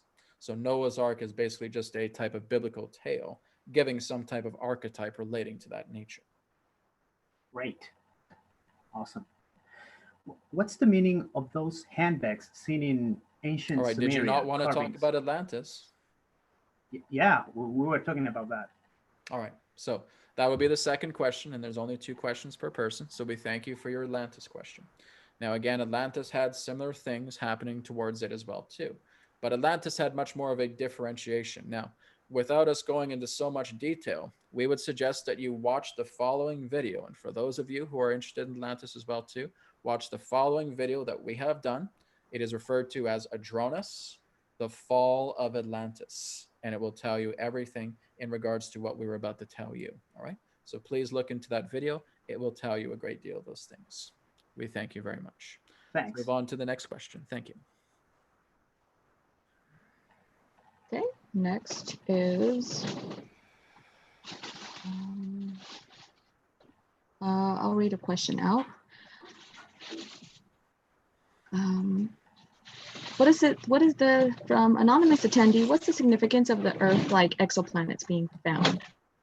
Well, they're letting you know that other Earth planets exist and that these are what many of you would refer to as future homes for you to visit. So as you start to discovering these other Earth-like planets, there will certainly be operations, agendas in the futures ahead, the times ahead, where humanity may start to set course towards these planets, but it will be in a very, very different way. You will be part of a confederation at that time. But it's letting you know practically that you're not the only Earth in creation. You're not the only Earth in universe. It's letting you know that other civilizations exist, but it's teasing you at this particular way. There's a lot more information to come, but this is basically, in that sense, the teaser of greater knowledge pertaining to a type of disclosure that is going to come in the times ahead. All right. We thank you. Next question. Yes, Jess Lee wants to know, how do I protect myself and my loved ones from negative energies? Well, we've already talked about this through the conversation of presentation. When you are protecting yourself, this is again only you shielding your vulnerabilities. You see, protection is not something that's going to bring you into a state of liberation. It's you holding up a big shield and saying, I'm so insecure, I can't stand all this, so I have to hold up a big shield.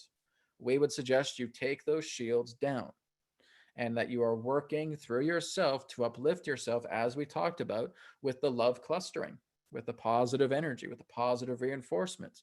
You are not responsible for your family's decisions. You can share these ideas with them. You can share other particular forms of advisements. They have to be the ones to decide to take them. You are not responsible. You are not God among your family. So again, whatever your family decides is all no up to them. They're free will beings just as you are. So as you start to practice your own example of the person that you want to be through positive reinforcement and through expansive love clustering, like we talked about earlier, that's what's going to make all the difference. When you are on that level, nothing in regards to a bombardment of deception, fear, anger, sadness can hit you because you're all the way up here. It doesn't hurt you. It doesn't affect you. It can't grasp onto you. So again, as we have talked about, so many of you have asked this question, Adronis, what can I do to protect myself? It's not about protecting yourself. It's not about putting that gigantic shield up. You're not listening properly to how you can evolve yourself. Do you think Jesus was able to evolve himself because he was holding up a shield and having to protect himself with against anybody? No, he let it in because he was becoming the example of a loving, compassionate being, answering back with love, answering back with compassion, answering back with kindness, answering back with heartfulness, exposing certain agendas that were untrue, and therefore bringing it into love. Was there anything in regards to his example that said I needed to hold up a big shield and protect myself? No, because that's an egoic quality. It's not about protecting yourself. It's not about having to protect others. It's about giving love. It's about giving compassion. It's shrouding everything that you know you love and immersing themselves into that love. But they have to be the ones to take it. Each being is responsible for themselves. You are never responsible for another being. It does not matter if they are your mother or your father or your son or your daughter or your brother or your sister or your best friend or your next door neighbor. You're not responsible for any of them. You're responsible for you. You're becoming the example. As we stated, is there anybody else in your universe? There's nobody else. So how can you be responsible for another being that does not exist in your universe? You can't. You're being the example of yourself. You're going into yourself. You're doing the inner work. You're doing the reinforcement. You're clearing yourself out. You're putting the love energy in. You're dissolving all of those traumas. You're making the difference. As you make the difference, now you present yourself, you become the example of that. People are intrigued, and now they're open to what you are becoming, and now you can share, you can help them along, you can present that to them.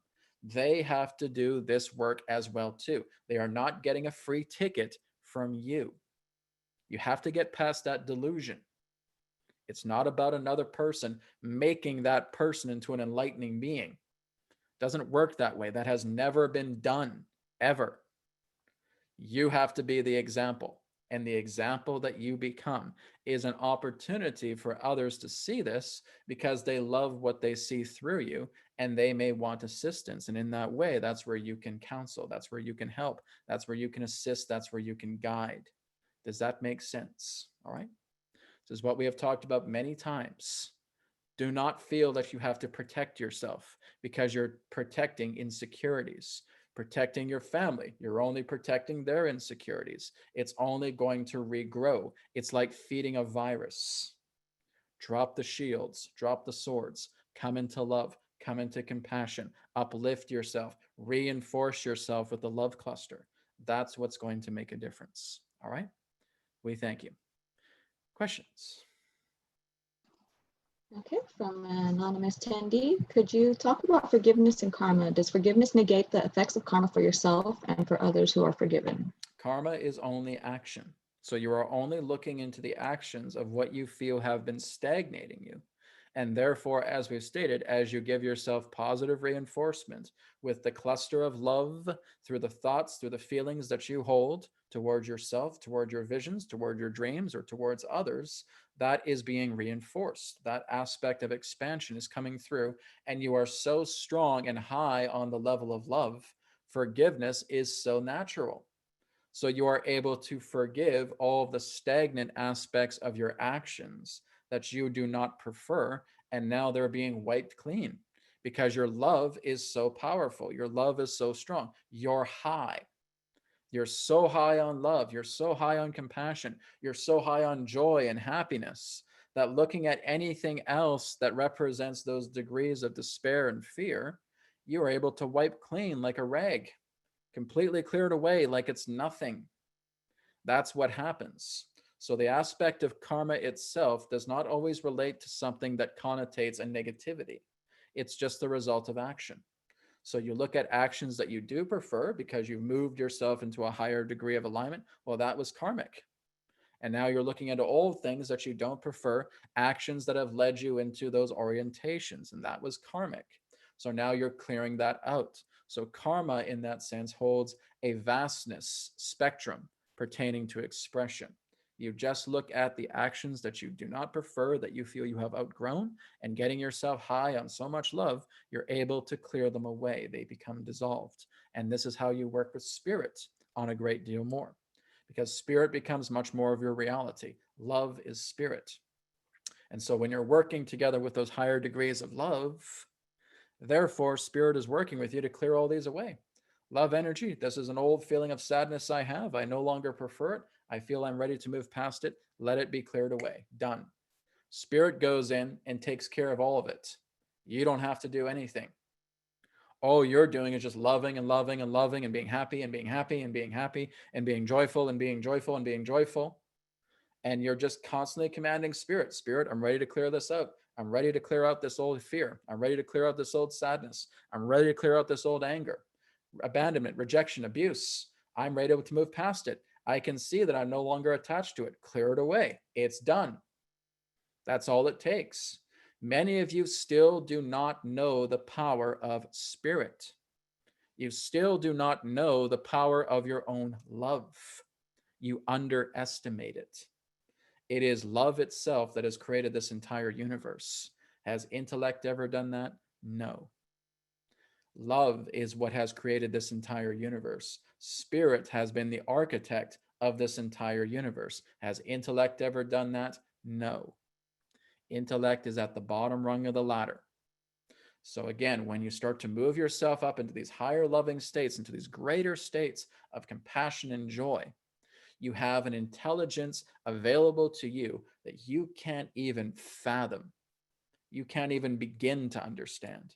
And you don't have to, because it's at service to you. How may I help you today? Bows spirit to you. I'm feeling so happy. I'm feeling so joyful. And I'm ready to see all these old things pertaining to my traumas become completely cleared away. And spirit, through my happiness, through my love, let it be showered upon those old traumas and let them be cleared from my being altogether. Let it be done. Done. That's it. Period. Just what we said. Take that in for a moment. All of you watching this right now, take that in from what we just stated. So, what did we do? What was step number one? We saw that we were again getting completely overwhelmed by our old aspects of, yes, karmic energies that we don't prefer. So, what did we do about it? We came to center. We neutralized ourselves. We followed the breath. We went into meditation.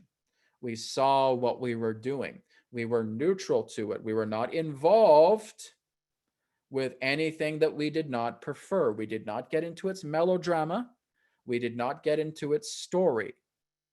We just observed that we had this. All right, pay attention. So, step two, past the idea of catching yourself, is going into positive reinforcement. So, through positive reinforcement, you're bringing in all these happy memories, all these happy visions, all these happy dreams, people you appreciate, what you appreciate about yourself, what you've gone through in life that made you smile. You're putting all these together like a cluster, and you're expanding it, and you're taking your time, and you're letting yourself feel a great deal of love and happiness, and you're giggling and you're laughing, because all of these things bring you a great deal of joy. So now you have all this joy. Now you have all this love. You're high. So that moves on to step three. Now that you're high, you're working with love. You're working with spirit. And you command love like it's a servant. You command spirit like a servant. I have all these things down here. And with all this love I'm feeling, I'm able to forgive them all. Spirit, let forgiveness come upon them all. Let them be cleared away, and let love remain. Apply. Within seconds, you start to feel lighter. Within seconds, you start to feel all of those things melting away through 3 steps. Neutralize yourself from the involvement of karma. Step number 2, reinforce yourself with love energy. Step number 3, put that love energy to work. And watch all those things that you are now able to easily forgive, because as soon as you have forgiveness upon them, they no longer have a grasp there. They're still in your field, but they no longer have a grasp upon you. And so now you're bringing your love energy to wash away all of the debris that they represent. Spirit is doing that for you. You do not have to do it yourself. Spirit, love energy, is doing that for you. Clears it all away. Wipes it clean. Within seconds, you feel lighter and lighter and lighter and lighter. And you continue to get lighter and lighter and lighter and lighter. And you're now so completely elated and excited and compassionate and loving towards everyone and everything. You can clear away all of those old stains pertaining to karmic actions that you no longer prefer, because they're no longer gripping you. They're present in your field. Love energy comes in and clears it all away. Now, do you see how simple this is? Do you? Do all of you see it now? 3 steps. Step number 1, neutralize yourself. Step number 2, reinforce yourself. Step number 3, command the love. It's all you're doing. It's simple. It's bare bones simple. So this is what we recommend as you look at things you don't prefer, rather than looking at all of these intellectual tendencies pertaining to metaphysics, pertaining to spirituality, pertaining to dimensions, pertaining to densities. They don't matter. Throw them away. You're just filling your head with all of these concepts that do not matter. So once you throw them away and you come back into the science of simplicity relating to love energy, that's what's going to make a difference. Please take this in. Please let this sink in. Watch this again and again and again until it is clear with you. And now start doing it, and you'll see it for yourself. Do not feel like you have to come to us and say, Uncle Adronis, what is it like to swim in a swimming pool when the swimming pool is right there? Dive in, go for a swim, and you'll feel it for yourself. Fill yourself with this love energy. Dive in, and you'll feel what it's like for yourself, rather than debating about the idea of what it's like to swim in a swimming pool. Look into the idea of what it's like to feel love without you having to look at intellectual gibberish pertaining to the idea of what it's like to be in love.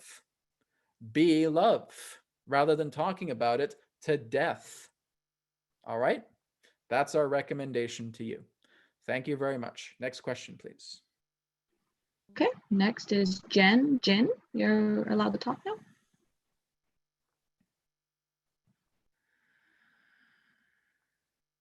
Jen, hello? Are you able to hear me? Jen, hello. Hello, Yes, hello. we hear you. We hear you. Oh, perfect. Thank you. Brett, two questions from my side. All right. First is, could you elaborate on the Elon Musk and Tesla and SpaceX phenomenon, and where we are heading in the future of our individual mobility? And the second question is, could you also elaborate a little bit about Europe, as we have on US side, Trump as a figure, on Russia side, we have Putin, and Europe is somehow in between without any All right, these leadership. questions are getting a little large, Jim. So let's Okay. just start off with your first question pertaining to Elon Musk and SpaceX. Yes? So basically, in regards to where this is going in that sense, while they're still going under agenda operations. So in that sense, they don't really have, as you would say, the clear bill to go ahead and do advanced levels of space exploration. Their limits are really no more different than NASA right now. They're really just a different type of NASA. That's really all it is. But when you go more into the idea eventually in time, when you start to explore more of your own star system, the aspect of what you term as SpaceX and NASA will actually play very little part in that. There will be other organizations that will come forward, other different federations, as you would say, that would play much more of a role with that. Neither NASA nor SpaceX would be the contingencies of allowing that to happen. All right? Okay, thank you. So they are basically remaining in regards to orbital planetary operations. That's their limit. Thanks. All right. Now let's get on to your second question. You were talking about something political with Trump. Yes, Trump on US side, Putin on the Russia side, and where is Europe heading to? As there's no clear leadership at the moment. Well, there's many countries existing in Europe, so that would be impossible to give you a good solid figure here. So again, every particular country is going in their own particular directions. Again, as we've talked about right now, in a basis that we can simplistically share, everything's going through a cleanup period right now. Everything in that sense is being pulled out by its roots from inside. And there's going to be a new addendum pertaining to leaderships that's going to come forward. So basically, there is an exposure campaign that's taking place, not just with the West, but also with the East. And this is a lot of work, and there's a lot of information that goes into it. But in the best way that we can sum up, it is a pulling out the root situation. And it's also the idea that there's a lot of baits and switches that are taking place so that they will basically bait many of these old leaders that represent corruption to take a lot of these things and to take the bait and therefore go into states of apprehension. So, or basically states of, in that sense, seizing their own, shall we say, having their hand caught in the pickle jar. So basically, there's a lot of cleanup. There's a lot of shifting going on with your political arena. It's very complicated to get into. It really doesn't serve you to look into this too much. Basically, in that sense, just continue to support the common person. Continue to support the people of the planet, not the political agendas. Let them die. Okay, thank you. Because when you do, you can now rearrange that aspect of what you term as politics, shaped in the form of a much more educated society. Yes? Indeed. All right. We thank you very much, Jen, for your question. Questions, please. Yes, one from Gabriel. Can you share some basic techniques to practice telepathy with plants, animals, and other beings? Yes, become the vibration of what that plant or that animal represents to you. So let's say, for example, you have a cat and you're basically just looking at your cat upon the couch and you just start petting your cat's fur. And now you start to hear the cat purr. And now you attempt to enter the vibration of the cat purring. You may look into his eyes, you may just look into his very being, his very soul. And now you're tuning into him like a radio dial. And now all of a sudden you're feeling a great deal of pleasure and comfort and joy as you're stroking that cat's fur. Well, that is you tuning into his frequency so that you are now able to sympathetically connect together with sharing his feelings. His feelings are being shared with you, and now you can share your feelings with him as well too. Understand that telepathy, as it has been termed, is two-way. It's not the idea of one way. So as you feel him, he feels you as well too. Now it's the same thing with plants. If you decide, for example, to go to a tree and just start hugging the tree, and now you start feeling within your mind what it's like to be the tree's trunk and feeling its branches, feeling its foliage all around you, you're now tuning into the vibrational reality relating to that tree. So now you're feeling the elation, you're feeling the love, you're feeling the joy that the tree is feeling while you're hugging it or while you're placing your hand upon it. So some people can do this quite simply and naturally. Some may take a little bit more time, but we want you to basically look at the idea of seeing that being as yourself, seeing that cat as yourself, seeing that tree as yourself, and going into the depth of their own emotional states, going into the depth of their thoughts. And now their thoughts are your thoughts. And now their feelings are your feelings. And now you can exchange your feelings with theirs and your thoughts with theirs. And now you have a simpatico relationship connection based upon telepathic, empathic relationship connection.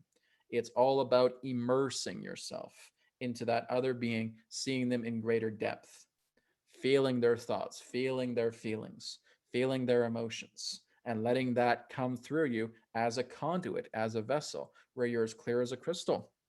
You neutralize yourself, you're centered.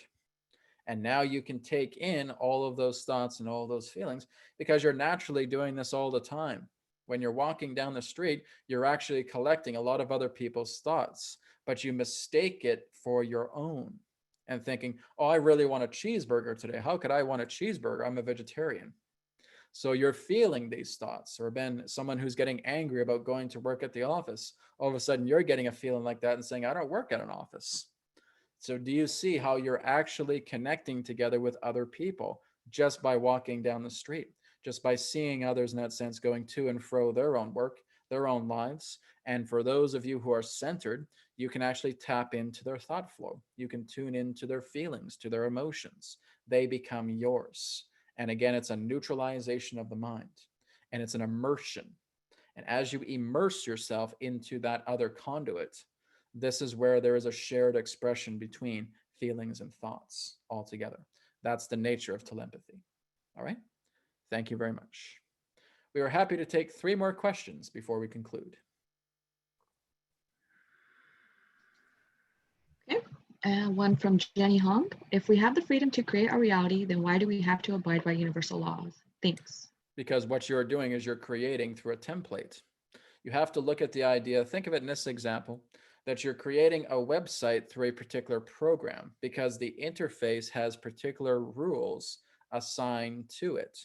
So again, as you're creating through a program, whether it's a web design, whether it's a program, whether it's a software in that way, you're basically using a type of engine for that. And that engine has specific rules and instructions contained within its own code. And so you have to work with the code that you're given. You have to work with the universal laws that you have been given to create a program. Now that program in that sense therefore becomes assembled because that is the engine that represents this physical universe. Now, can you go off into other engines? Of course you can. That's where your imagination comes together. But because you're part of a physical universe that operates through certain degrees of rules relating to the engine that operates it, you play by those rules in order for the interface to create what it can. And this interface relates to the nature of mind. And this other interface also relates to the idea of collective law, because you're working together in a state of co-creation. This is not your own, as you would say, collective universe. You have your own universe, but when you're interacting here in physical reality, you're sharing space. You're working together with other collectives, with other engines. And so this engine that has a certain assortment of rules and regulations and laws in that way, you create through that aspect pertaining to how the engine is designed. And that's the nature of the universe. All right. So you're following the nature of an engine, just like a software program that builds programs. It's the exact same principle. All right. We thank you. Next question. Okay, from Priya Lobo, sorry if I pronounced your name wrong. What is the difference between the frequencies of love and compassion? Well, compassion itself will go into the shadows of reality. So basically, you would look at compassion as a very long, illuminated hand that, again, has gone through the states of suffering. So, what compassion does is it goes into the shadows, it goes into the darkness, and it helps to take people by the hand and bring them into the light. Whereas love always stays where it is. Love simply is. It stays exactly where it is. It doesn't go into the depths of darkness. Compassion does that. So, compassion, as you would say, would be the missionary that would go into the darkness and pulling a lot of people out of their own struggles by offering their hand. And if that person takes their hand, they pull them out and they bring them into the light. This is why compassion has much more of a robust broadness pertaining to its energetic nature. All right, that's the genuine difference. And last question, please. Okay, from Amanda Gifford. Isn't the future self always in a state of becoming? How can you read a future life? Is not set yet, surely. Well, again, this goes back into what we've termed as the nature of the engine. Now, and through the engine, in regards to this universe, many of you refer to the convenience of past and future, even though there is no past and future. But basically, this is why we refer to it as probable selves. Now, because you do exist in a continuity to where you understand there's a yesterday, there's a tomorrow, there's a last week, there's a next week, there's a last month, there's a next month, there's a last year, there's a next year, you utilize that in the form of measurement. And so through the state of convenience, the aspect of a future self would be used in that form that is, again, denoting the state of continuity pertaining to a probable self. So when you're communicating, for example, with another being, another version of yourself, and saying, oh, I could be what you represent within 10 years of time, doesn't mean that's going to certainly happen, because now that you have gained awareness of that particular version of yourself that claims to be 10 years in the future, you can now embody all the qualities that represent that version of yourself into your own, and therefore become an aspect example pertaining to that energy, which means here and now you become the epitome of what that being represents. So the aspect of time, yes, is relative, and it's all really based upon the state of probability. But when people talk about their past and their future selves, this is only for the sake of convenience. In actuality, it's all just different dimensional versions of yourself existing in different realities, simultaneously coexistent with yourself here and now, and allowing yourself to therefore take in much of the qualities that they represent. For if by your own choosing that you want to implement and integrate directly into yourself, because it brings about a great deal of love and compassion to yourself to do so in this moment here and now, those qualities can be met. So the aspect of time always has been and always will be a measurement, because that's a benefit of the engine of the universe that you play with through the invention of time as temporal measurement. All right. We thank you very much, all of you, for the opportunity of this interaction today. I am Adronis of Sirius. We will now conclude at this time, and we will return and speak to you again, as now is forever, all is one, and love is essence. Goodbye for now.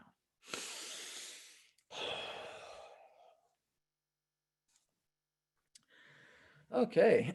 Well, guys, thank you so much. Some really great questions there. Great presentation as well, too. I really appreciate it. And Bianca, thank you so much for being on today and being the co-host. I really, really appreciate that. So again, we'll be back next month with another Adronis event. This event was free, but if you guys want to offer a donation, either through YouTube Super Chat or through newearthteachings.com's donate page, this is always appreciated. Helps to pay for the software as well, too. And again, I am doing sessions, private sessions, so you can find that on newearthteachings.com. Private sessions are also available with Adronis or with myself, as well as healing sessions as well, too. Thank you, guys. Have a wonderful rest of the weekend, and I'll speak to you again very, very soon. Take care. Namaste, and may it be well.